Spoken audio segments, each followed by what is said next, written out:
Jangan lupa subscribe YouTube channel Metro TV News dan jangan lupa nyalakan notifikasinya.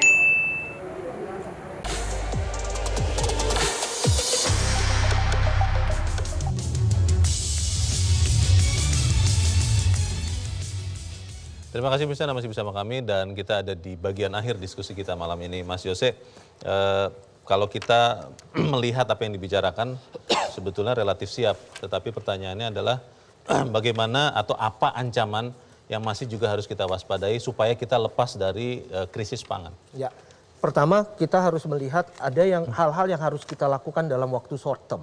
Ya. Ada yang memang dalam jangka waktu yang lebih panjang. Yang short term ini adalah kita membuka opsi seluasnya untuk supply dari berbagai komoditas yang kita butuhkan. Suplainya diamankan ya? Amankan dulu suplainya karena ketersediaan itu lebih penting sebenarnya dari manapun datangnya, termasuk juga dari impor.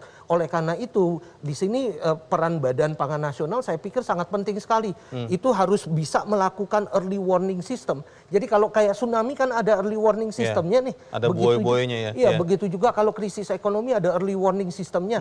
Kita bisa nggak punya early warning system juga yang langsung memberikan tanda bahwa sebelum 2-3 bulan kita mengalami permasalahan supply, itu kita sudah bisa menyiapkan import misalkan, melakukan mensecure supply-nya.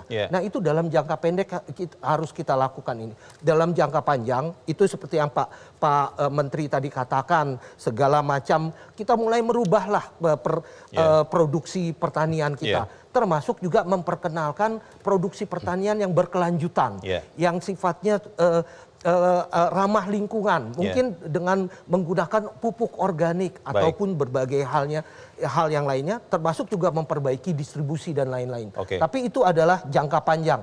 Dalam jangka pendek sekarang ini kita perlu amankan supply terlebih dahulu. Baik, terima kasih Pak Mas Yose. Pak Arief, bicara impor tadi sudah disebut Pak Yose. Yang kita tahu adalah impor ini kan tidak semudah seperti istilah Pak Syahrul membalik tangan. Kita tahu persis birokrasinya tidak mudah, tidak simpel. Apakah Badan Pangan bisa memastikan bahwa ketika kita butuh mengamankan suplai tadi yang disampaikan Mas Yose, bisa bergerak dengan cepat? Tidak nanti tidak pas dengan masa panen, dengan harga komoditas yang sedang mahal. Bagaimana Pak Arief? Iya, terima kasih. Jadi sekarang kita sudah punya early warning system. Jadi dengan kita sudah menghitung 1 tahun ke depan, sebagai contoh misalnya daging. Daging itu kita perlu 700.000 ton setahun. Kemudian kemarin di awal tahun kita sudah secure, artinya Bulog sudah mendapatkan 20.000, 40.000 ton untuk import daging beku India. Itu datanya akurat ya? Akurat, karena kita sudah verifikasi. Karena sekian tahun kita bermasalah dengan data. Hari ini kita pastikan tadi dengan Pak Mentan, dengan Menko Perekonomian, dengan Mendak, ini semua sudah solid hari ini. Kemudian kami punya weekly meeting dengan Pak Presiden, jadi kalau udah nggak bisa bohong lagi gitu kan, kita sama-sama tuh sudah nggak bisa lagi. Jadi memang angkanya sudah firm dan kita akan review terus-menerus gitu ya. Kemudian berikutnya lagi yang perlu kita sampaikan sebagai konklusi, bangun ekosistem. Jadi ekosistem ini end to end ya, kita bersedia untuk menjembatani semua pihak. Yang berikutnya lagi penguatan cadangan pangan nasional. Jadi tolong nanti Pak Andre dengan teman-teman Komisi 4 dan 6 ini kita harus punya cadangan pangan. Pada saat Pak Mentan sudah selesai di on farm, off farmnya harus ada. Jadi teknologi pasca panen, teknologi penyimpanan itu harus ada. Yang simpan siapa? Oh, BUMN. Karena dalam Perpres itu di situ disebut Bulog. Iya, Bulog dan teman-teman di holding BUMN pangan yang sudah terbentuk. Jadi ini memang harus dikerjakan. Tidak ada infrastruktur sebaik Bulog yang punya lebih dari 1.500 gudang di seluruh Indonesia, ditambah 1.115 lebih yang kita punya di holding BUMN pangan. Terima kasih. Mas Arief. Terima kasih. Mas Andre sudah disebut, bagaimana? Ya, sekarang dari Kementerian BUMN kan koordinasi bagus sekarang. Ya, menurut saya optimis ini bisa selesai. Apalagi kami di Komisi 6 bermitra dengan BUMN, Pak Menteri, bahwa Kementerian BUMN sudah punya program roadmap yang jelas. Beliau yang bikin roadmap-nya itu sebagai dulu mantan dirut BUMN holding pangan ini. Dan itu didukung oleh Bulog dan juga saya ingin sampaikan, di luar program yang ada dilakukan oleh holding pangan itu untuk mensupport kebutuhan pangan, juga Pupuk Indonesia melalui Pak Menteri juga punya program makmur. Program makmur itu sudah berjalan sampai bulan Mei 2022 ini sudah 141.000 hektar. Ya, itu program makmur itu menjawab. Jadi petaninya memakai pupuk komersial, tapi petaninya dipastikan akan meningkat 50% produktivitasnya meningkat dan fulus pendapatan petani pun meningkat 50%. Nah itu perannya BUMN, mulai pendampingan, mulai pupuk termasuk off-takernya yang disampaikan oleh Pak Arief itu di situ dilakukan. Nah saya optimis kalau semua pihak pemerintah bersinergi, komunikasi sudah tidak ada masalah. Bahkan kalau mendengarkan cerita Pak Arief berarti neraca komoditas itu sudah ada sebenarnya. Dan itu kerjanya Badan Pangan Nasional. Menurut saya sudah tidak ada masalah. Jadi pemerintah sudah tahu kapan saatnya impor. Jadi bukan jadi pemadam kebakaran lagi. Itu yang penting. Terima kasih Mas Andre. Benar atau tidak Pak Menteri bahwa kita aman dari ancaman krisis pangan? Karena beritanya ini positif semua. Silakan. Ya. Dari neraca komoditas yang selama ini kita pegang dan validasi yang kita lakukan sampai daerah, minimal pangan dasar itu kita yakin aman.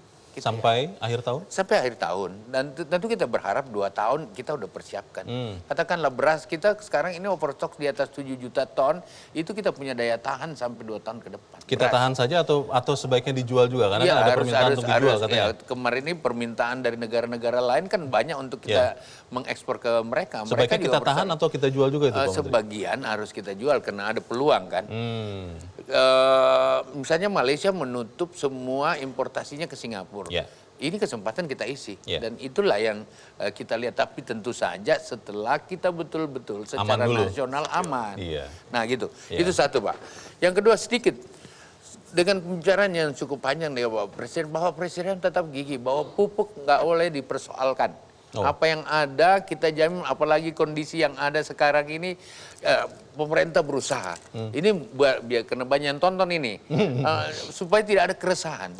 Bahwa ada beberapa jenis pupuk yang komposisinya yang berkurang, tetapi NPK sebagai ureanya, sebagai input pupuk dasar, itu insya Allah seperti aman itu. Akan kita lakukan secara maksimal.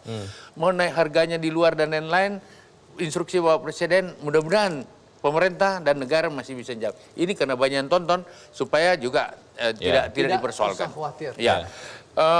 Dan ada 5 langkah yang kita lakukan. Yang pertama, melakukan intensifikasi yang sudah ada, ekstensifikasi kepada yang belum dalam segala hal. Yang kedua, kita coba lakukan diversifikasi pangan lokal.